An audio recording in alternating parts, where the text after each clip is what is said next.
At least shoot him in the kneecaps or something, like. You don't know. He's never. Oh, has he ever operated a gun before? He goes Well, to he goes to military military school. academy. Oh, that's true. Welcome to Holiday Film Countdown. I'm Jamie Walter, and today we are going to Old Baybrook, Connecticut. That's right. This film is The Ref, our 38th ranked holiday film. Hello, I'm Tim Walter. If Stockholm Syndrome with a solid dose of snark gets you in the spirit of the season, then you've come to the right place. Our first guest is Brian Fahey. Hi, Brian. How are you? I'm doing well. Thank you for having me. You're welcome. Thank you for being here. Please let us know what you're drinking and give us a quick thought on The Ref. Yes, I'm drinking a Texas whiskey. Tim, what is the name of this one? Treaty Oak. Treaty Oak. I'm drinking it neat. It's very smooth. And I enjoyed watching The Ref tonight. I think for me, it's sort of like the perfect anti-Christmas movie. It predates maybe others in the genre that people would refer to like Bad Santa, but for me, it's the better choice. A bit of a cult classic, not as widely known, but it's a favorite of mine. Okay. Great. Cult classic. Not widely known. Yeah. Makes sense. Yeah. All right. And our other guest is Travis Sparks. Hi, Travis. What are you drinking? And what's your initial thought on this film? Hello, thanks for having me. I am currently drinking just Coca-Cola straight, but I did have some of the whiskey earlier. So I thought the film, I've seen it before a lot, but not since 25 years. It used to be on heavy rotation at HBO, which is where I see a lot of movies back in the 90s. But yeah, I had a good time. I like it. It's a great time capsule of the 90s, and yeah, it's a good time. And I'm drinking a gin and tonic with a local Waterloo gin. And it's going down pretty smooth as well. And my quick thought on the film is kind of a twist to the typical Christmas movie. Okay.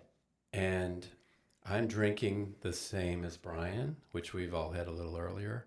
It's the Treaty Oak Ghost Hill Bourbon. And this film, I'm going to tell you why it's here in the countdown. It is a great change of pace, and we have a few of these sprinkled in. And to me, it's the unofficial prequel to American Beauty. The Ref was written by Marie Weiss and Richard LaGravenese. It was directed by Ted Demme, who was also the creator of Yo! MTV Raps and also directed the 2001 film Blow. The Ref was released in 1994, the same year as The Santa Claus with Tim Allen. This movie was filmed in and around Toronto, and Dennis Leary plays the lead. It also stars Judy Davis and Kevin Spacey, and we will discuss these actors and the characters and other actors later in depth. So, Brian, what's your history with this film? I'm pretty sure the first time I saw this was winter break, my freshman year of college. I had my wisdom teeth out and I had purposely scheduled that on the semester break. I knew I was going to be home at my parents' house, not a lot to do. So my memory of that time is being a little high on Percocet, eating a lot of ice cream, and watching Christmas movies. And this was one that I had not seen that I rented. I had a TV VCR like combo in my bedroom at my parents' house, and I watched a lot of Christmas movies, and this was one of them. And it definitely stuck out to me, and I know I've seen it more than just that one time, but that's the first time I recall seeing it. Yeah. Okay. And they had a TV VCR combo in the film, so. Yes. Coincidentally. Yeah. Very 90s. All right, and Travis, what's your history with this film?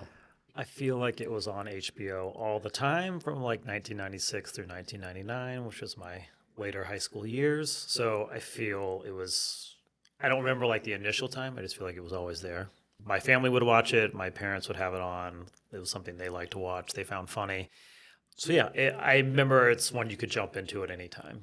I actually don't even recall much of the early like theft and crime part. I feel more when I think of this movie of the house stuff. So I was surprised, and the family stuff. So I'm surprised that comes in so much later in the film than expected, because I probably watched it multiple times, but in piecemeal or picking it up halfway through. I love it when that happens and you think you know it, and then there's like 20 minutes that Right. you Yeah. could not recall it all? Yeah, I don't know how I missed it, but honestly, I did not see it. Now, I can fairly say that there's no way my parents would have this on in our house as me, being younger. Just not their kind of thing. But somehow I missed it. So I have no history with this film other than just watching it to get on this podcast. Yeah, same here. We watched it earlier this year in preparation and ranking and selecting for this podcast. So, but I was familiar with some of the actors, so I was excited to see it. And I'll have to say it's a little bit of a callback to our last episode, Prancer, in that the sun never came up. Yeah. It's a very dark Exclusively movie. Christmas Eve. True, Very because it dark. took place all at night, right? Yeah. So it It's was just dark the whole time. the whole time, Yeah. yeah. All right, but we'll get into all that. Yeah. All right, let's go ahead and check out the trailer now. Dear Santa, the last time I wrote to you, I was 8 years old. That was more than 25 years ago. I know it's been a long time, but you're my last hope. I just don't know who else to turn to. You see, this year for Christmas, I want the same things I've always wanted. Peace on earth, goodwill towards men, and a jet. A big, fat, silver, giant, jumbo 747 jet. Shut up! I'm talking here.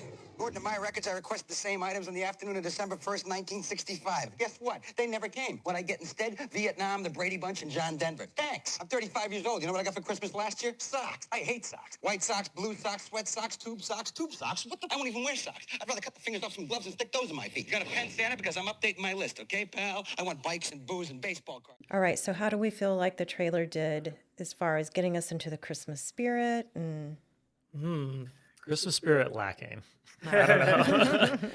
The interrogation setup where he's narrating from an interrogation that does not happen in the movie is interesting. Yeah, it's an interesting frame for a movie. I feel like it plays into sort of the madcap quality of the movie, but maybe in a bit of a decisive way because it doesn't sort of maintain that antic level throughout. I think if I saw that trailer, I would expect more of like a screwball comedy, and it's a little darker and not, it doesn't maintain that pace throughout. I agree. Even in the background music screams caper or madcap. Home Alone 2 or Home Alone 1 vibes for sure. It is interesting that, they do lean into the Christmas in the trailer. They make it very evident that it's Christmas Eve. There's imagery of Christmas in it. And this movie came out in March. So, which is so True. interesting. I found that very interesting why you would release a movie, a Christmas movie at that time. My understanding is Touchstone just didn't know what to do with the movie. Okay. They sort of dumped it in March. It was well received critically, but it didn't do well In the commercially. theater, Which is understandable. I don't know who would really be in that Christmas mindset. Come we're ready March. for spring break, Yeah, not Christmas, right?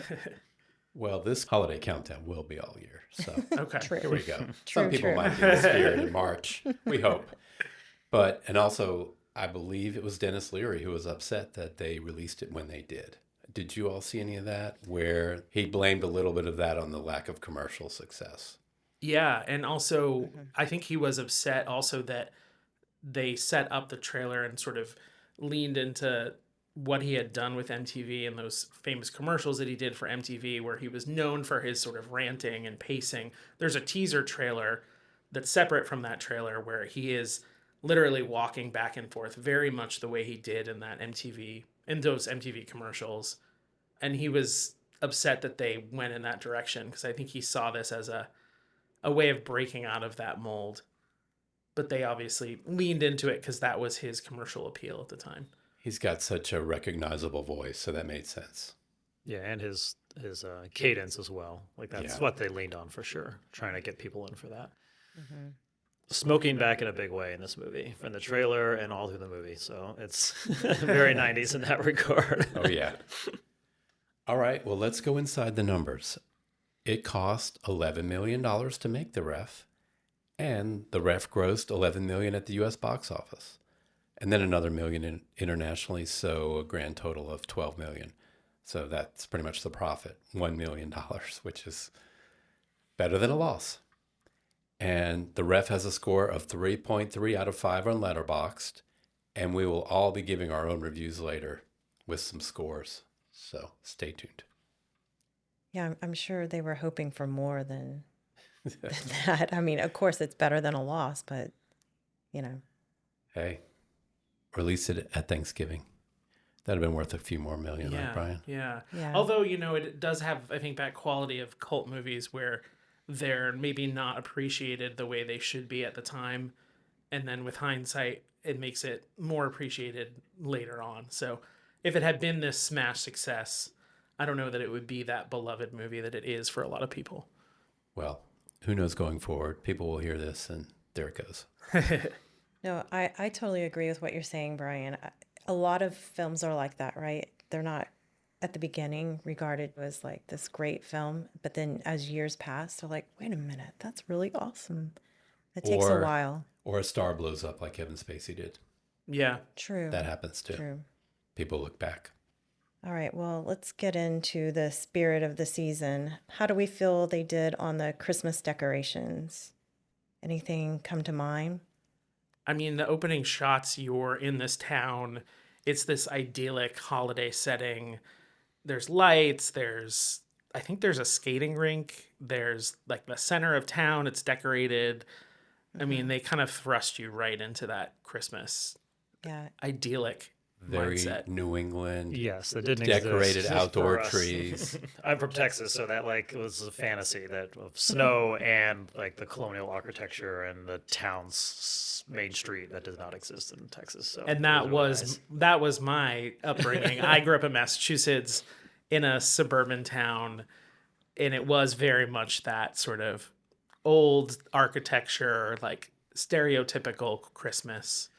Yet another reason you jumped on this film when I gave you some Maybe. choices. Admit it. It was beautiful. It kind of reminded me of It's a Wonderful Life in the beginning with all the snow and just picturesque. Yeah. It kind of had that vibes, which it also comes up again later in the film. Yeah, it feels very intentionally set that way so that they can kind of break Yeah, that. it's a bait and switch for Yeah. sure. I think so too. As far as Santa, let's talk about Santa in this film. What do we think of him? I rated it as a 10 because there's a lot of Santa. It is. And there's the stereotype of drunk Santa. Yes. So we have quantity per Travis. What about quality? I don't know that it portrays Santa in the most, perfect light. He's there. Not at all. It's kind of like the typical Mad Mall Santa, right? Yeah. He's like telling the kids, like, Santa, you can't drink alcohol. Did they say alcohol?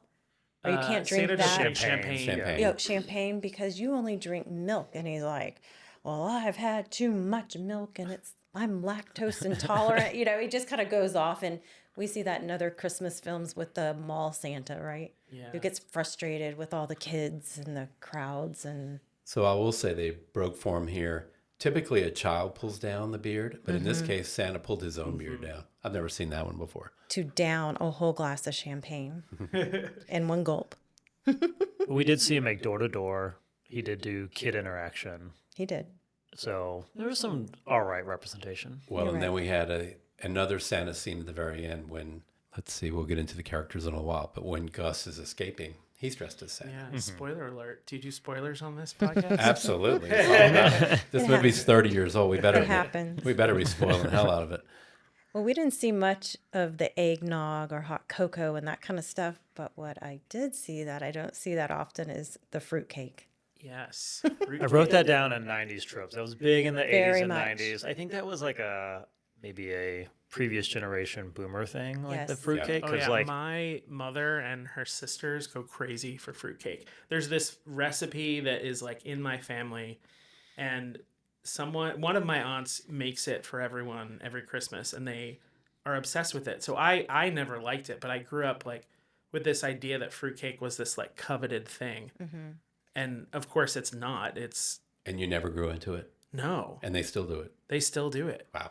For breakfast. They like it with their coffee. Oh, like a coffee cake. yeah. So there was a running joke in the 80s and 90s about trying to unload your right, you fruit. hand it Right, around, yeah, pass it yeah, around. it gets It was passed, yeah. basically last forever, and it would go season to season, and then the next folks would be stuck with it. And then we kind of came around to these popcorn tins. And I had a little bit of that in some of my jobs where all these vendors would deliver popcorn tins to us. And I like popcorn, but it was so much. And so there'd be this new fruitcake model of pushing popcorn to anyone you could.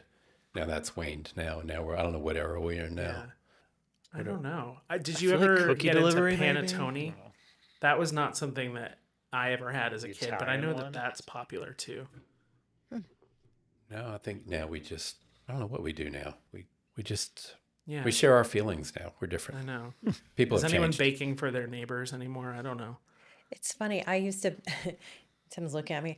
I always baked for our neighbors. But then it's funny, the last couple of years, and maybe it has to do with COVID, I didn't bake. Like I would just, Yeah. I gave like candles or something like, and maybe Sure. I felt like, I don't know, people might feel better about it. And I haven't really baked the last few Christmases. So candles could be the new fruitcake. Remember that candle I brought home? What was that flavor? Oh, it was the pumpkin one, but No, there was something besides pumpkin. it was? Yeah. I don't know. Yeah, there's a brilliant SNL skit about re-gifting a candle. Have you seen that one? Yeah. Or you can put it on a wreath of candles like they do in the dinner scene in this Oh, film. yes. It was So bacon. creative. It was a bacon candle. Oh, bacon. Oh, yeah. wow. And it, I don't know where it found its final demise, but there was a bacon candle. Yeah. It may have come out of my workplace, actually, now that I It- think about it. I'm going to have to edit this out because it probably originated Offend with someone someone. here. Sorry, candle went the wrong way. It did. You went the wrong way. We didn't see any reindeer though, right? Real quick on desserts. Oh, yeah. She did bring out a dessert which I found atrocious because it had like creme de menthe in it, which I really dislike mint, and I was like, "This is awful. I can't believe she would make that." I didn't catch that. It's the thing she slammed down and it sprayed all over the dude. Okay. It was some weird European Yeah. thing. 'Cause There all was our a food promise of odd. dessert and coffee, but we never really got there. Yeah, he serves the mom coffee, the grandma coffee. Yeah. I must have been You're like, writing where's some the notes. fruitcake? Bring it back. I'm not Well, eating the yeah, mint. it's some sloppy mint thing. Ugh. When I was a kid, so Shirley Temples were our gateway cocktail. Sure. But my next step was always going to be creme de menthe because it was sweet. And as an 11-year-old, if you could get a sip of that, it was like candy. Yeah. And somehow it never really landed because you just get to a point where that's not something you want to drink. No. Anyway, Sambuca, though, kind of gives you the same feeling. all right. Well, I didn't see any mistletoe, but we could have used it. What do you think? Yeah, there was no mistletoe. I think, Judy Davis's decoration of her home is very sort of classic, like 90s Martha Stewart. A lot of beiges, a lot of the candles, crown candles on your head, like very classic, very classy. I Yeah, agree. it was. Even It the was tree. elegant. Even the tree, the ornaments were not colorful. They were like Yes. just gold What and was, maybe white, right? It was starfish and Oh, sand dollars. Yes. And I was like, So wait, are we the on the nautical, beach? I know, Connecticut. which Yeah. we can't talk. We have a starfish on our Christmas tree, but Yeah. Yeah, I remember when he's banging the tree, like, shut up. Yes. And it made me reference the decorations. All right, well, let's get into the characters and actors. We'll start with Dennis Leary, clearly the star here. He plays Gus. As Brian mentioned, we know him a little bit from MTV doing promos. He has a very distinctive voice, and I recall him from The Sandlot, which I love. He doesn't play a major part in there, but he is intimidating as a stepfather in that film. And just something I'll mention because we had young kids when Dennis Leary was around more, and there were 6 Ice Age animated movies with Yeah. Dennis Leary playing the saber-toothed tiger. I And so didn't that even I haven't voice, seen catch that. any of them. I saw that in the notes and I had a aha moment because I do remember that movie, but I didn't remember that he voiced. And they did a lot of those movies, so I imagine he's probably riding on the residuals of that film a bit. I could get into the animated films, but more the Pixar and traditional Disney and some of the like Shrek and Despicable Me. Anyway, those grated on me, those films. I like the part where the little squirrel was chasing the nut around at the beginning. I don't know if you've ever seen those little scenes. But then the rest of it just kind of drug on. I would just glaze over. That was nap time. So what do y'all think about Dennis Leary in this film and overall? I think this film is at its best when they let him kind of do his thing and cook. When they let him do one of his little, I think he has 2 or 3 little of his kind of classic rants. I think that was, where he's best. He's in that weird situation similar to Dennis Miller or Jon Stewart, where they get cast in movies but kind of just as themselves and they do their stand up, which is fine. But I think that's probably where he shines the most. I mean, I put him down as my favorite character in the film because he gets all the fun parts. But yeah, I remember him most as the MTV commercials. I mean, that was happening when I was watching a lot of MTV as a kid. He was doing stand-up a lot. You would see him a lot doing that. So that's mostly where I don't seek him out these days. I think he was on like a show called Save Me, maybe a firefighter show that ran for a while. Was that FX? I think it was an FX show, yeah. I didn't watch that, but I know that was going on for a while, but I don't know what he's up to now. I mean, I've never been a huge Dennis Leary fan. I think my introduction to him was definitely through MTV and also through his stand-up. They play his stand-up sets a lot on Comedy Central. It feels like this character doing stand-up. It's ranting, it's sort of observation, slice of life. He sort of has this curmudgeonly view on things, chain smoking. So it feels like they just sort of calibrated that character that he plays on stage in his stand-up into film, which is interesting because I don't think they necessarily wrote the film with him in mind, but he feels very at home in the role. The other hallmark of his rants and stand-up is like pulling in pop culture like references. So in this one, he pulls in the Peanuts movie at the end. He mentions Happy Days as well. So that's something he would do in his rant, where he'd be like, "We're all going to be like Happy Days and sitting there and being like," and he'd start cursing or whatever. And I remember he'd had a one line in one of those commercials that I didn't understand at the time. I had to ask my parents because I was 10 or 11, and he said, "I think Mama Cass said it best," and then he just gagged. Oh. And I was like, what? Who's Mama Cass? And my mom had to explain it. And then I'm like, well, that's kind of like, even as a kid, I'm like, that's kind of off color to like make fun of that situation. But, that was his whole. A sandwich joke. Yeah. Mamas and the Papas. Yeah, I wouldn't say that he's my favorite part of this movie, but you don't really have the movie without him, Yeah. His character is obviously pivotal to the film, but I'm much more interested in like the relationship between the married couple and then also like the extended family and sort of how they play off each other. That's when I feel like the movie really starts cooking. Okay, well, let's roll into Judy Davis because she was huge here. She plays Caroline. She's an Australian stage and screen actress, and she's been nominated for an Academy Award a couple of times. Best Actress in 1984 for A Passage to India, and also Best Supporting Actress. She was nominated in 1992 for Husbands and Wives. So you all have any thoughts on Judy Davis? I put her as, I think, my favorite character, my favorite performance in the film. I think this was my introduction to her. I don't know that I had seen her in anything prior to seeing this movie, but I've seen her in other things since then. I feel like she's probably the best written character in the film because you have the sort of, she nails the one-liner, she nails the sort of tension and aggression towards her husband, but then you also see like a depth to her character, especially in that post-dinner scene when they're all sort of going at each other and she finally sort of monologues about like her issues in her marriage. And yeah, I think it's a really memorable role for her, and I feel like she should get more work now. She pops up every now and then on some Ryan Murphy projects, but I think she's a very well-respected actor. She's like someone I've heard other actors really identify as like people they really idolize, but like in the general awareness, I don't think she's really achieved the same level of like Meryl Streep and others that you would probably put as her contemporaries. I agree. I feel like she played the character really well, but I also felt like the role was written well.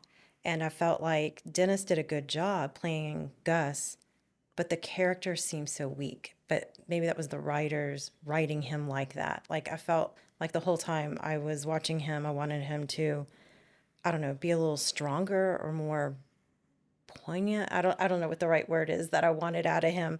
I mean, he is the one with the gun, but yet they're really running the show. I mean, and he even has to point it out, right? I have the gun. I'm the one that's going to yell, not you, not the people with no gun, right? So I think it was a little bit the role, but I think she was spot on with her little cynical, I guess she was. Tim, you mentioned this earlier when we started watching the movie, but I had the same premonition. Whereas watching this, I thought it was Annette Bening for like, the first few times I saw this movie, just because the look, the hair, and then as we were talking, I was like, oh my, it is like a American Beauty prequel type situation. They're very similar, but it is unfortunate. I don't think of her beyond this role. I wasn't familiar with her other work before or even after. So I don't watch a lot of Ryan Murphy shows, but I haven't seen her pop up in that. But it's rare that she has ever popped up just in any other movie, kind of like research. Yeah, I didn't really recognize her from anywhere else. And we've had this cover of this DVD sitting around, and in my head, it's Annette Bening with Kevin Spacey tied up just because of the haircut, the kind of the tone and the long neck. I don't know what it is, but it's just that same look. It's hard to remove the American Beauty of it all from the sort of context of this film, because it does feel, especially Kevin Spacey's character, feels very close to his character from American Beauty, but even in the relationship that they have as husband-wife feels very similar. Very much, very much. Yeah, American Beauty has a special place because I recall seeing that film and then sitting around with friends after and talking about it. It just was such a kind of a stunner. You just didn't know what was happening going in. And there were some premonitions of this podcast in those discussions. Like, someday we'll sit around and talk about movies. And here we are. Yeah. So, I mean, kind of brought it full circle. That's what, 5 years later? Mm-hmm.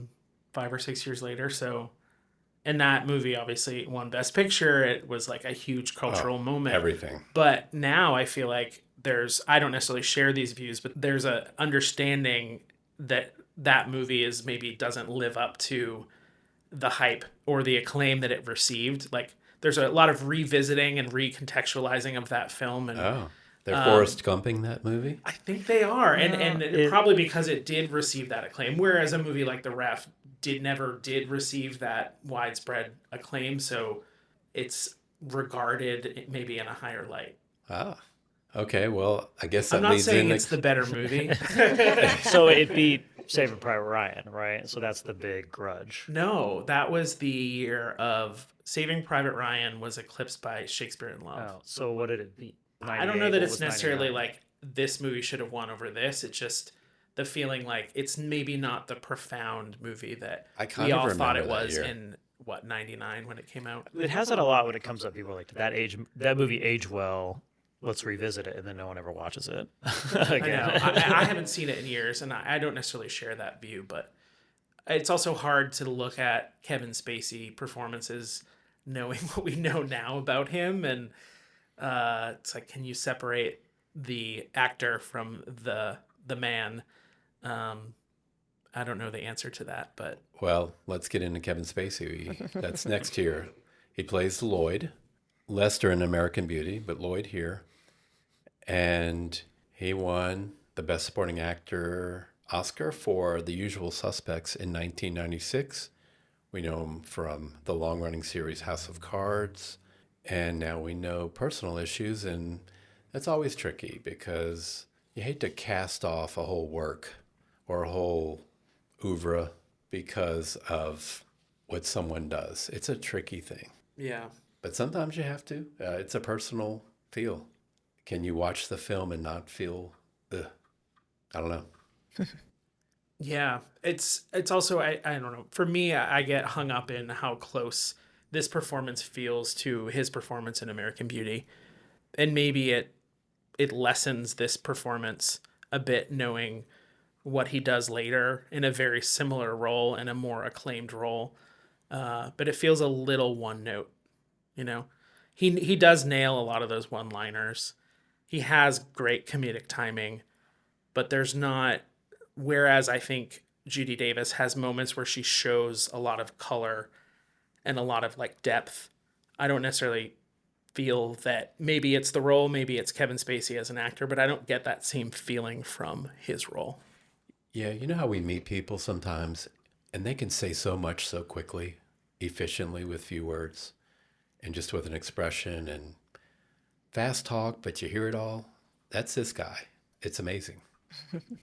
I remember seeing him first in Rocket Gibraltar. Are you familiar with this movie? Where there's like a big family and they go on like a summer vacation. He plays a son-in-law to a big scion of a family who passes away. Macaulay Culkin's one of his first movies as well. So I remember that was another like HBO rerun type thing during the summer that I would see. And then Is it Working Girl? he's in Working Girl as Yeah. well. He plays. I know that one He well. makes a Has- pass at her in a limo, and she jumps out of the Yes. limo on the side of the street. Okay. And then I never saw Glengarry Glen Ross until much later. But then, yeah, right after this movie is when he kicks off into Seven and Usual Suspects, and then he's off to the races. But yeah, yeah, he definitely had a moment. He had a great swing during the '90s. That was awesome. Good run, and then fell apart. I did love House of Cards. Did y'all watch that show? Not all of it, but yes. Very good. Yeah. I mean, he speaks with his eyes, just that's how the good actors are. All right. So, another couple of minor actors who we get to know later in their careers. Christine Baranski plays Connie, who is the sister-in-law, and she's fun. She just, another person who speaks with their eyes and their looks. She's been in 30 films, 40 TV shows, and over 50 theatrical productions. So she's just a prolific actress. She's one of those people, you see them in a film, you don't, maybe to the casual observer, who is that? I know that face, but I don't know who she is. I don't know her name, but there she is. And she does a great job here. This is her second appearance in the Holiday Film Countdown. Mm-hmm. And she has another to come, a very big one, highly ranked one in a future episode. So what do y'all think of her? And then I'll just, while we're there, we'll go to J.K. Simmons. This was his first real film, first film in theaters. He had been a TV character before. He plays Lieutenant Siskel, who is the military school headmaster. So what'd y'all think of them? Well, I'm a huge Christine Baranski fan. I feel like she is a great character actor. She makes everything better. You're always happy to see her when she pops up in films. And obviously she's had a really great career over the years and has done a lot. I mean, this was probably early enough that maybe not a lot of folks had seen her other than some of her stage work.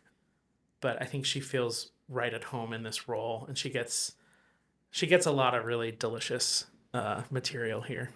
Yeah, she's excellent. I have a big blind spot of like network TV from like 2000 on. So like I never saw any of those shows. She was a good Yeah, she wife. was on the Good Wife, and then she they got The spun Good off Fight. The Good Fight, Yeah. which was about her character. Yeah. But we're all in on Gilded Age. We like that a lot. Yeah. She's fantastic there. Yeah, I forgot to mention some of her films. Birdcage, Chicago, Mamma Mia. I haven't seen any of those. I've seen all of them. What? How was this? Okay, I'm trying to figure that part out. Yeah. That's a whole nother discussion. All right. But J.K. Simmons, I watched a lot of Oz when it Ooh. was on. Gives me the creeps. He was rough in Oz. And then I kind of didn't see much of him until he popped up back with Juno, and then he had the big resurgence. Yeah, I feel like I don't know Juno's that I good. recall really being aware of him probably until Spider-Man. He played Perry. the newspaper Yeah. writer, the boss of Peter Parker, because he did that in the Andrew The Garfield Toby- one? no, it was wasn't it the Tobey Maguire? I didn't see any of those. I should have done my research. But yeah, and then Whiplash obviously was like landed Oh, yeah. huge. He won the Oscar for that. Yeah. Again, kind of gives me the creeps. He's It so feels mean. like an understated role for him, knowing sort of the types of roles he now is known for. This feels a little more understated. Have y'all seen Whiplash? Oh, of course, yeah. Amazing. I only saw it the once. But he does, I mean, he seems like someone who looked he got to that look and age look when he was probably like 35, and then he stayed that look. He's looked that same age for like 20 years. So Yeah, when I he's- saw him in this movie, I was like, oh, he kind of looks older in this movie than he does in some of the later work. So I don't know if it's his hair And or is what. in a holiday movie right now that's in theaters. Are you aware Red of One? Red Notice? Red One? Red One? Red One. Red So One. Red Santa? Notice is different. I We think. just That's saw a Red show, One. right? Oh, yeah. You did. Isn't he in that? He is. So, He yeah. plays, He plays Santa Claus. Santa Claus. So, Alright. you know. It was a late semi-contestant for this countdown. Didn't quite make it. All right, well, we can move on to scenes then. To me, I think one of my favorite scenes is when Gus is in the back of the car. He has just kidnapped them. And of course, they're yelling at each other, just being that typical not getting along with your spouse type moment. And he's like, oh my God, I kidnapped my parents. That was so funny. Like, totally regretting it like 5 minutes into it. What do you think? What's your... Maybe that explains a little bit about Gus. I was trying to figure out why he is who he is, but maybe that might be our only Yeah, you hint. don't get a lot of backstory on him. No. Yeah. I agree. It really calibrates you to like, okay, this is the dynamic that we're going to have between these three characters. And it's a lot of fun. Yeah, when that happened, I was like, get out now. It's not worth it. There's your warning sign. Another like 90s thing they'd always go back to, like, I'm dating my mom, I'm dating my parent, you know, that type of Yeah. thing. Like, it came up, was like, oh yeah, people used to say that all the time. The mother-in-law from hell. Yes. I put the scene where they're tied up in the bed next to each other as my like favorite scene, because you know they're contentious, and then it turns, and then they're like having a good time. I like that scene a lot. I thought it was fun. It finally breaks the tension a little Yes, bit, right? And you're yes. just kind of like, okay, You get to see them as They a couple. Yeah. did get together for some reason at some point in time. Yeah. My favorite scene, I think, is it's after the dinner. They're all in the living room. It's where Judy Davis's character really has her breakthrough, where she really like lets it out. We find out about the restaurant that failed and why. And then slowly every family member stands up to the matriarch, to the mother. And I love that. I think it's very well written and very well acted by all of them. And it's where the movie, I think, cooks the most, is in that scene. Yeah, I think one of the funniest ones for me is when company that's coming, they stop at the restaurant to eat, even though they're coming to Christmas Eve dinner. But they're like, we know she's a horrible cook, so we have to eat before. I just thought that Yeah, was well, that hilarious. confused me. And the timing, they're like, they're coming for dinner at 9:00, and then they were eating. I was like, what is They happening? made Right. reference to they were driving in from Boston. Yeah. Speaking of the scene in the living room, do we have a moment for Glynis Johns? Yeah, I feel like we need to talk about her because, Okay. I mean, she is a big part of my childhood because she's Mrs. Banks in Mary Poppins. Ah, And then has sort of carried through a lot of other roles. She's later on in high school, the movie Superstar with Molly Shannon was like big. That's her Mary Catherine Gallagher role from SNL turned Yes. into a film. She plays the grandmother in that role. So okay. it's like she's always been this really great character actor, starting with Mary Poppins and like throughout her whole career. So, and she gets a lot of great material here. Yeah, she makes you not want her around, and that's what she's there to do. Keeping her as a English lady or someone from UK was like interesting. I don't know. I was like, oh, they're letting her have her accent. That's strange. And they talked about it. They addressed it. You know, she was from two villages, but at first I was like, oh, is she American? And like, no, they let her have her accent. So I couldn't tell if she was slipping, or and they're like, no, they let her have it. It feels akin to, well, probably another movie that maybe is on your list, but in Christmas Vacation, you have the grandmother played by the actress who voiced Betty Boop. So you have these sort of like long history with these. Oh yeah, Which These one? Is she the actors. redheaded lady? she's Aunt Bethany. Yeah. And Oh, Bethany is the Bethany. voice of Betty Boop. Yeah. I did not know that. Yeah, that film might make the countdown, Brian. Spoiler alert. We'll work it in there somewhere. Yeah. What about any sappy scenes? I think Travis hit on it. It was when they were tied together and they finally broke down and looked each other in the eyes, you know? Yeah. Or maybe when they're all standing up to the mother. Yeah, the unity. Yeah. I also had the relationship between Jesse and Gus it feels a little sappy to me, maybe in a way that it feels maybe unearned. I wish maybe there was more time to develop it, because you feel like it felt sort of forced that you have this character like Gus, who's this con man. You have this delinquent son. They sort of relate to each other, and there's the aspect of Jesse wanting to like run away in a life of crime with Gus, and he's cautioning him against that. That sort of felt a little sappy and maybe unearned to me. In the research, I looked up the original ending that I don't think they ever shot. I think it was probably the original ending of the script had Gus turning himself in as a way to sort of caution Jesse against a sort of life of crime. And this was the ending that better. Dennis Leary and the author really liked, and then the studio sort of made them change it. And I think ultimately they went with the better ending. I agree, totally. I thought maybe Jesse would hop on the boat with him, but nah. He saw a little hope in his parents, maybe. Well, I feel like it was weird because Gus did take on more of like a father role or a mentor role to him, and they just met, right? Yeah, Like, I yeah. understand what you're saying with that, Brian. It felt like undeserved. Maybe there were some cut scenes that showed a little bit more development there. Yeah, that It was wasn't not a seen. short film, It so feels maybe like they cut. maybe we should have had Jesse in the dinner scene. He's tied up Yeah, upstairs In throughout my that head, whole I thought he thing. would eventually come down. Yeah, can't I remember. don't remember in the rewatch we did tonight. I don't remember sort of the reasoning why they tied him up. Maybe they expected him to blow the cover. give trouble. Yeah. Yeah, yeah, maybe. Okay, well, let's move on to quotable lines. Anyone have anything that they captured? I would say any of Gus's rants. I can't capture them because Dennis Leary is like a machine gun when he gives those rants. But I'd say any of those are fantastic. Yeah, the one that stood out to me is a line from Connie, Christine Baranski. She says, "The spirit of Christmas is either you're good or you're punished and you burn in hell." Yeah, sums it That's a all good up. one. Also, I have to shout out Dennis Leary. Early in the film says, "Fuck you, that's my name," which is a line directly from Glengarry Glen Ross, which Kevin Spacey is in. Oh, really? So, yeah, David Mamet. Probably a little nod they threw in there. Okay. Can we curse on this podcast? You can. It's fun.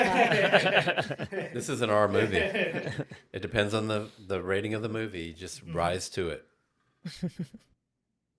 Okay, well, going to the moral of the story or the main character arc, I mean, there was a lot of irony, I felt like, in this film because it's like the bad guy or the con man is kind of playing like the spiritual role for the Christmas scene of uniting this family together. So I thought that was a nice twist. Anyone want to add to that? Yeah, he's sort of like a very perverted version of Clarence from It's a Wonderful Life. You know, Right. he makes these two characters appreciate their marriage and each other in a new way, and gives them the outlet for releasing all of their grievances. And you do get the sense at the end of the film that they're going to start fresh. Yeah, he mentions multiple times that they're kind of wasting a good life, or they could be happy, or they should be happy. Why aren't you? You've got a lot of things that other people want. Right. Yeah, similar to that, Gus has a speech about bored rich people and saying you're just bored, which I feel you didn't see that much in the 90s, but there was a lot of that kind of behavior exhibited in movies or in the late 80s and 90s, like post yuppie, and they're giving up their corporate and they're doing something and they have the luxury of disposable income to throw away their life and try something. And I feel like this movie addressed it. I don't think I've ever seen something that like poignant and pointing at the people being like, Hey, was this a forerunner to the Hallmark sensation where the successful city girl Oh, comes back to the country maybe. and gives up her big career? the thing that came to my head was Baby Boom. Ever seen that? Oh, yeah. Yeah, Yeah. where she goes and starts a baby food company in the country, probably Connecticut. Yeah. Or maybe she's upstate New York. Vermont. Well, it But- makes sense. It's like these are the children of the 60s and the revolution, and then it's like, oh, they get some money and they sort of give up their values. They mention, they were living in New York in an apartment and they're smoking a joint, and they had the decision of whether they were going to move into this house owned by his mother, Right. and he resisted it. which is not sort of remembered correctly by Judy Davis's character, but it feels like that turning point of like, who are we? Are we going to give up our values to lead the existence that's expected of us, that suburban sort of boring life? Right. And then it's brought up again about the suburban life when Jesse says, I want to get out of here. I'm leaving. And Gus is like, why? You know, he's running down what all he has. And he's like, the last line was, and I live in suburbia or something. Yeah. Like it's boring, you know, nothing's going Yeah. on I mean, there. that's such the mindset of teenagers at the time. You grow up in the suburbs, all you want to do is leave it. Right. And then as an adult, you appreciate it in a new way. Yeah, get away from the malls. And then we killed the malls. So, hot takes. Any hot takes here? Or have we covered them all? I've got a couple. Kick it off. All right, so he goes into this house with a mammoth diamond ring on a string with a trapdoor, a slide into a basement. He's trapped with a Rottweiler, and somehow he can climb through an open window with the Rottweiler hanging on his butt. Like, how would he really get out of that? If they had some security expert come in and design that situation, and yet he got away. I mean, it's a vehicle for the movie to happen, but It's a little flimsy. It's a little flimsy for this rich person to build that contraption.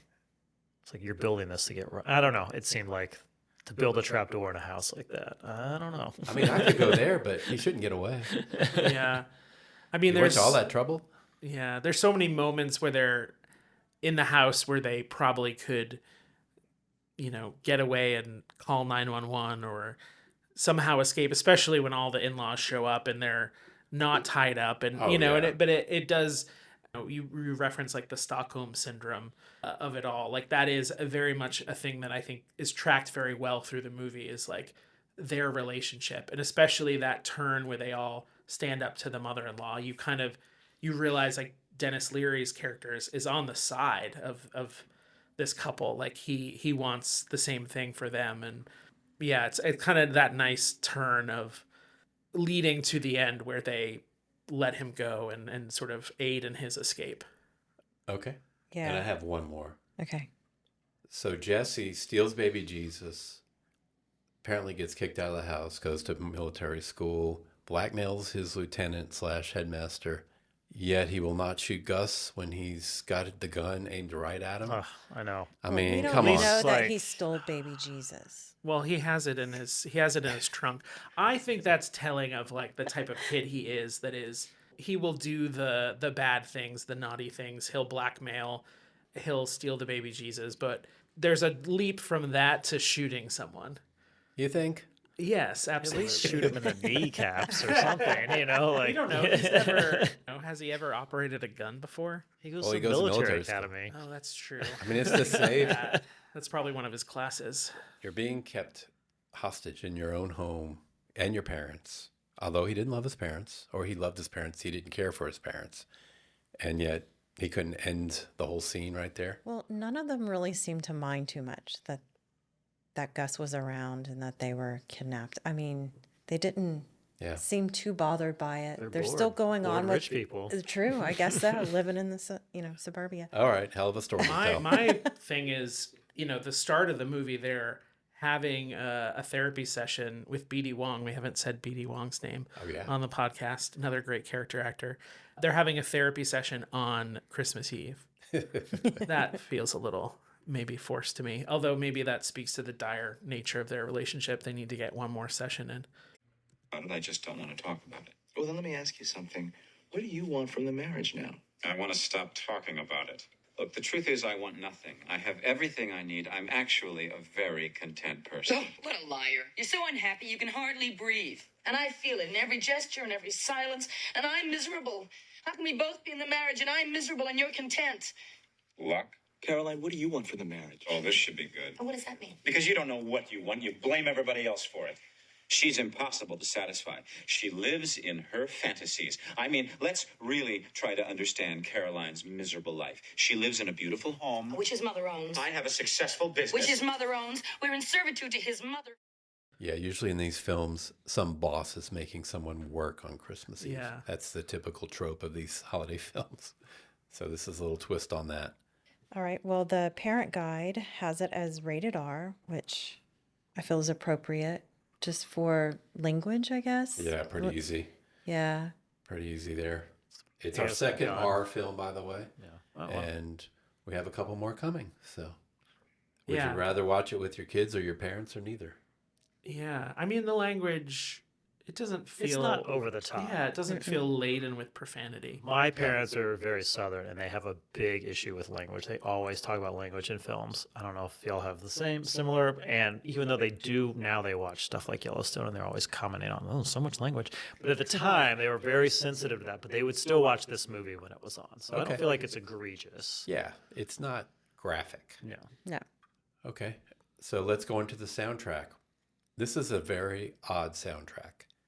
There are about a dozen titles listed, but you really don't hear much of it. There's apparently A Holly Jolly Christmas by Burl Ives, which is the old, the claymation Rudolph the Red-Nosed Reindeer. He was version. Frosty, right? Yeah, Burl it was that Ives was the snowman voice of kind of Frosty. floating around. Yeah. And then we have 3 Nat King Cole songs, including All Come All Ye Faithful, and they're even mentioned, or Nat King Cole is mentioned in the film. But really, it's a lot of background. You barely notice. I don't know how you all felt about that. Yeah, I don't recall nothing moments that stood were out. really underscored. No. Which is probably a good thing. The music didn't really stand out, but And Yeah. that kept the budget down, too. Yeah. All right. Well, Brian, we're going to rate it now 1 to 5. Tell us what you would rate it, 5 being the best and why. I think I would give it a 3.5.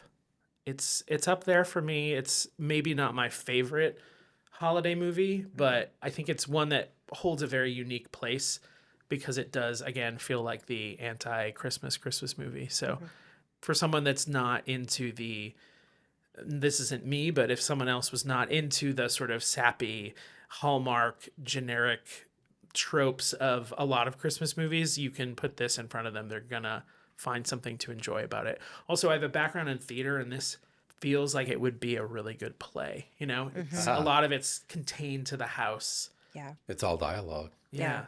Really, really good script. So 3.5. Okay. That makes Do sense. you know anyone who doesn't like the sappy Christmas stuff? Yeah, I'm sitting right next to someone.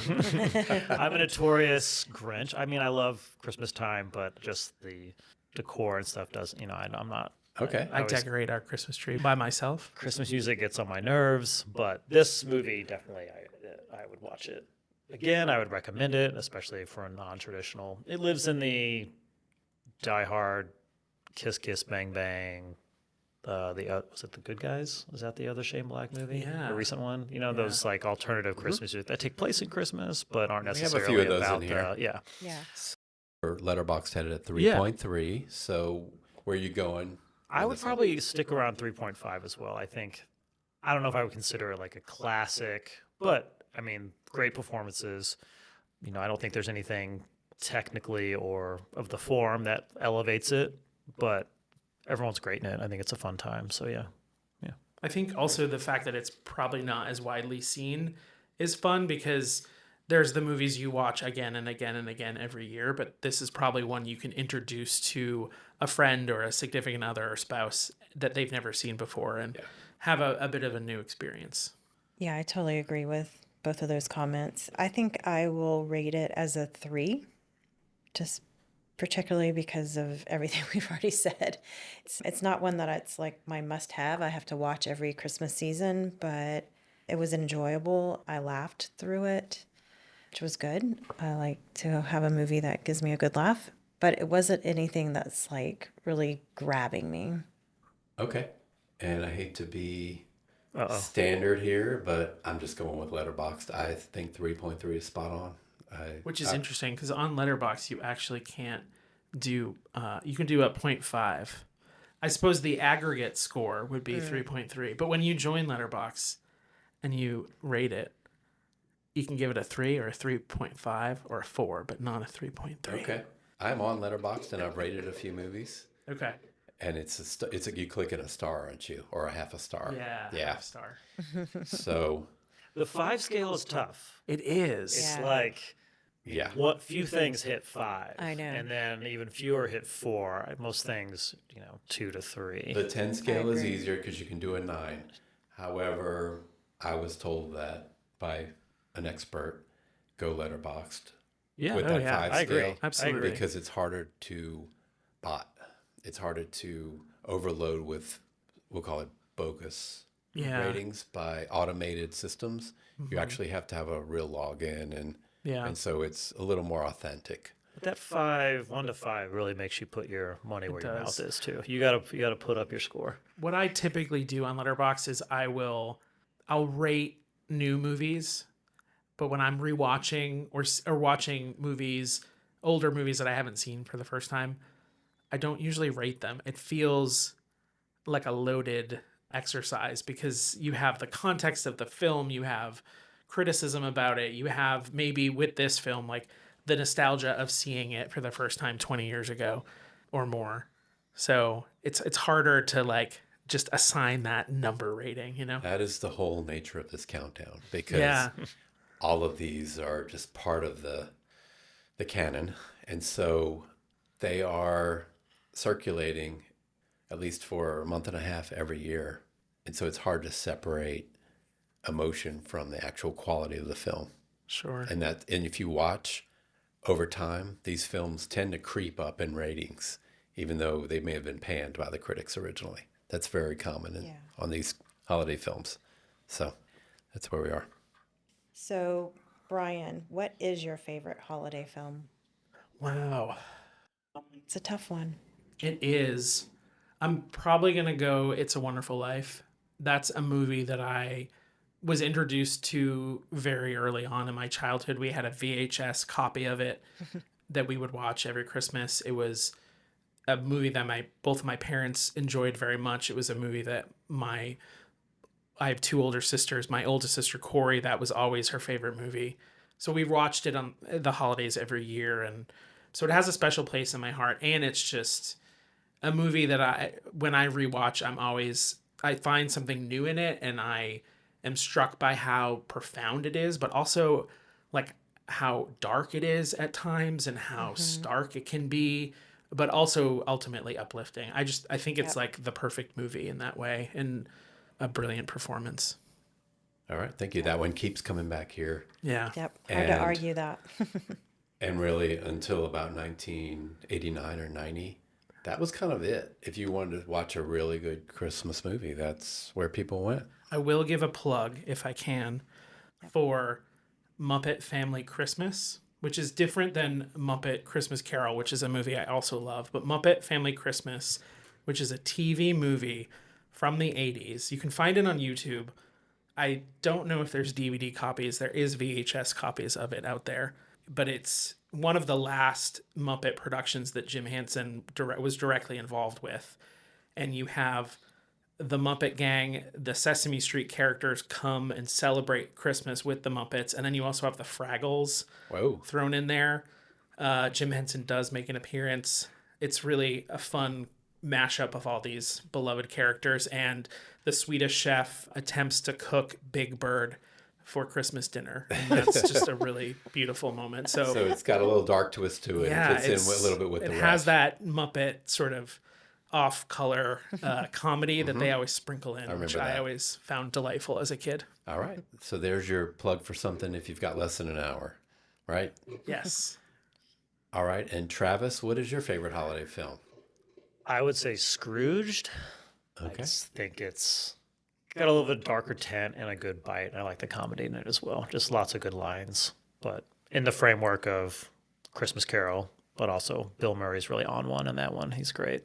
And good supporting cast. Karen Allen and Dexter Poindexter are really funny. So a lot of good lines. Okay. So we've got a really traditional film or a really traditional story with a more modern dark twist with Bill Murray. Yeah. So And is it Alfred Woodward? Alfred Woodard, Yeah. Carol Kane. Yeah, She's it's great. But I'll throw in a similar Henson product is Emmett Otter's Christmas. Have you I ever know seen that one. Jug Band. Yeah, yeah. Emmett Otter, Sugarman Christmas. I like that. It's only maybe 25 minutes. You can watch it on YouTube, but I mean, that's that a was- little more like heartfelt. I mean, Yeah. for someone who's not sappy about Christmas, that is like the cutest. I know. They're That is so the sad. cutest thing ever. We find connection on that movie, which I did not see as a kid. I was a big Muppets kid. For some reason, that was not something I ever was aware of until a few years ago. We watched it together, so we unite on Emmett Otter. Yeah, I saw it, and then I tried to see it because back in the day, you just had to see it when it came on, and you would just have to be lucky because you would pretty much miss it. Yeah. So, All right, Brian, do you have anything that you want to promote? I mean, we mentioned Letterboxd, so I think you can follow me on Letterboxd. Okay. Can you hold a minute while I pull up my handle? Because I don't remember what it is. I'll put it in the show notes down below. Okay, hang on. I have it here. I'm BF720. Okay. All right. And then you, Travis, is there anything you want to promote? No promotion. I'm also on Letterboxd. You can follow me there under TC Sparks. That's Travis Charles, and then Sparks with an S, Sparks. All right, we'll connect there. Thank you. Yep. All right. Well, thank you for joining this discussion of our 38th ranked film, The Ref. Please like, follow, and comment on this podcast. Yes, please share and spread the word about Holiday Film Countdown. Thank you, Brian and Travis, for joining us today.